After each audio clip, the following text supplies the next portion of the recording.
Dipersembahkan oleh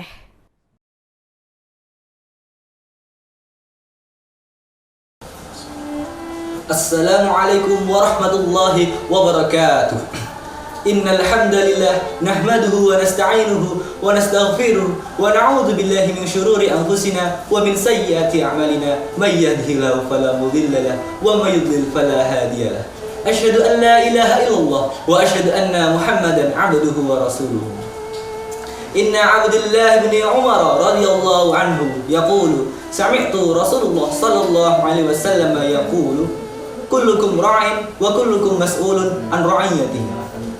Saudara muslimin dan muslimat yang saya cintai, potongan hadis di atas menjelaskan bahwa setiap kita adalah pemimpin dan setiap kita akan dimintai pertanggungjawaban atas apa yang telah kita pimpin. Terlebih lagi, kita sebagai generasi muda tentu akan dimintai pertanggungjawaban bagaimana kita memimpin masa muda kita. Apakah kita menghabiskannya dengan berfoya-foya dan bersenda gurau tiada guna, ataukah kita menghabiskannya dengan berjihad, memperkuat iman di tengah kerasnya zaman. Saudara-saudara, kata tanggung jawab tak terlepas jauh dari yang namanya kewajiban. Lantas, apakah kewajiban kita sebagai generasi muda? Kewajiban kita tak lain dan tak bukan adalah menuntut ilmu. Sebagaimana sabda Rasulullah sallallahu alaihi wasallam, "Thalabul ilmi fardhatun ala kulli muslimin wal muslimat." Menuntut ilmu adalah kewajiban bagi muslim laki-laki dan muslim perempuan. Hadis di atas sudah jelas sekali memaparkan bahwa kewajiban kita adalah menuntut ilmu. Entah itu golongan laki-laki, golongan perempuan, golongan muda, ataupun golongan tua, kewajiban menuntut ilmu tetap melekat kepada diri mereka. Saudara-saudara, lantas faedah apakah yang dapat kita ambil dari menuntut ilmu? Mengingat minimnya minat pemuda bangsa untuk memperluas wawasan ilmu pengetahuan. Menuntut ilmu memiliki banyak sekali faedah, diantaranya 1. Dengan menuntut ilmu, kita yang awalnya tidak tahu akan menjadi tahu. Wawasan kita juga akan berkembang seiring berjalannya waktu. Dan cara pandang kita terhadap masalah dan dunia juga akan berbeda dengan orang-orang yang minim ilmu pengetahuan. Faedah yang kedua adalah akan diangkatnya derajat kita, sebagaimana firman Allah Subhanahu wa taala yang tertulis dalam Al-Qur'an. Yarfa'illahu alladhina amanu minkum walladhina utul ilma darajat. Allah akan mengangkat derajat orang-orang yang beriman di antara kalian dan orang-orang diberi ilmu pengetahuan beberapa derajat. Dan masih banyak lagi faedah dari menuntut ilmu ini. Saudara-saudara, lalu hal apakah yang harus kita perhatikan dalam menuntut ilmu agar kita dapat memperoleh ilmu secara maksimal dan bermanfaat tentunya? Dalam kitab Alala dijelaskan dalam syairnya yang berbunyi, Alala talalul ilma illa bisittatin sa'unbika an majmu' ihabi bayanin zukain wa khirusin wa istibarin wa bulghatin wa irsyadi ustadin wa tuli zamanin.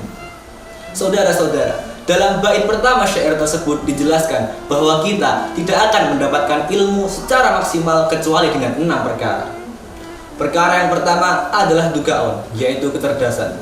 Tentu setiap kita masing-masing memiliki kecerdasan yang berbeda dan tidak bisa disamaratakan antara satu dengan yang lainnya. Perkara yang kedua adalah khirsun, rakus atau tamak. Rakus atau tamak di sini tentu saja merujuk kepada hal yang positif, yaitu rakus dan tamak dalam menuntut ilmu. Perkara yang ketiga adalah wastibarun, yaitu kesabaran. Dalam menuntut ilmu haruslah dibarengi dengan rasa sabar atau sikap sabar, karena mencoba memasukkan hal-hal yang awalnya kita tidak pahami ke dalam pemikiran kita bukanlah perkara yang mudah. Perkara yang selanjutnya, yaitu perkara yang keempat, adalah wabulughatun, yaitu harta. Ketika kita memasuki dunia pendidikan yang itu tidak gratis, maka hal selanjutnya yang harus kita siapkan adalah kemampuan kita secara ekonomi atau secara finansial. Selanjutnya, perkara yang kelima adalah wa irsyadu ustadin, yaitu dekat dengan ustadz. Seperti pepatah lama mengatakan, jika engkau dekat dengan penjual minyak wangi, maka engkau akan tertular wanginya. Dan jika engkau dekat dengan pandai besi, maka engkau akan tertular baunya.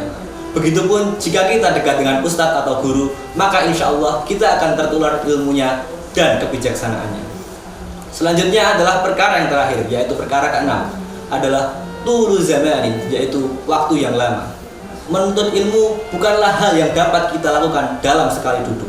Melainkan menuntut ilmu adalah proses berkepanjangan di mana kita mencoba memahami sesuatu yang ingin kita pahami atau sesuatu yang belum kita pahami.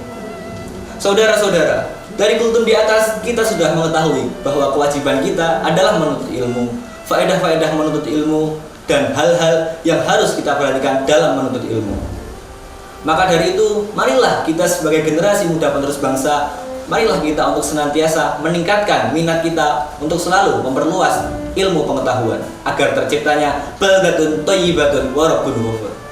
Mungkin itu saja yang dapat saya sampaikan. Ta'allam falaysal mar'u yuladu 'aliman. Nun wal qalami wa ma yasturun. Wassalamualaikum warahmatullahi wabarakatuh.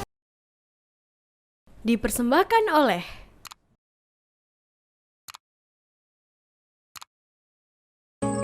Semoga dengan dipindahkannya musola ini semua warga lebih mudah beribadah. Setuju Bapak-Bapak? Setuju.